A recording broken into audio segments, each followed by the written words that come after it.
Salut les copains, c'est Gitan. Aujourd'hui, je vais vous présenter Echo, l'une des championnes les plus redoutables d'Armata. Echo est la fille unique d'un chasseur qui lui a appris très tôt à tirer pour survivre. Grâce à cet entraînement, elle attire rapidement l'attention de la faction de l'ombre, qui décide de la recruter. Mais sa vie bascule lorsque son père meurt. Brisée, coléreuse et indisciplinée, elle échoue à sa première initiation et disparaît. Pendant un temps, personne ne sait ce qu'elle est devenue. Elle vagabonde seule, survivant comme elle peut. Mais au lieu d'abandonner, elle s'impose une seule mission: trouver sa place dans ce monde. Elle s'entraîne alors sans relâche. 1 an plus tard, elle revient à l'ombre. Cette fois, elle réussit les épreuves sans la moindre difficulté. Elle abandonne son identité passée et prend un nouveau nom: Echo.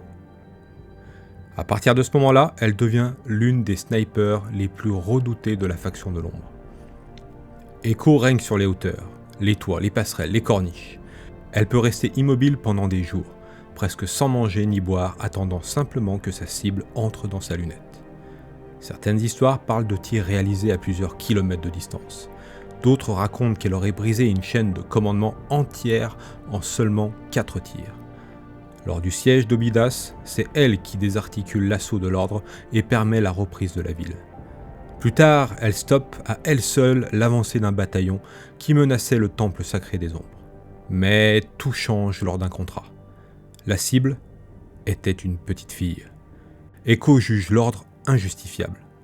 Mais par loyauté envers sa faction, elle exécute malgré tout la mission. Après ce jour, elle ne sera plus jamais la même.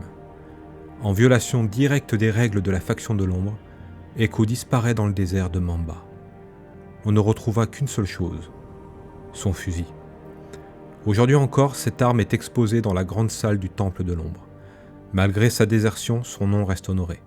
Certaines rumeurs affirment qu'elle a refait sa vie aux frontières extérieures du monde, mais personne n'a jamais pu le prouver. Maintenant parlons des 3 cartes emblématiques d'Echo dans le jeu. La première est son arme légendaire, l'APW tactique.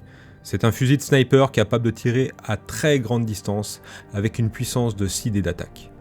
Mais surtout, cette arme devient encore plus dangereuse lorsque Echo est en hauteur. Pour chaque niveau de hauteur, elle gagne plus 3 dés supplémentaires. Donc plus elle domine le terrain, plus ses tirs deviennent dévastateurs. Pour exploiter cet avantage, Echo peut s'équiper d'un réacteur dorsal. Cet équipement lui permet de franchir les obstacles sans subir de malus de déplacement. Elle peut atteindre facilement les plateformes et les hauteurs de l'arène et obtenir les meilleures lignes de tir. Et enfin, il y a une carte particulièrement dangereuse, la gâchette facile. Cette carte permet à Echo de tirer immédiatement sans dépenser d'action. Et si la cible est éliminée, la carte n'est pas défaussée.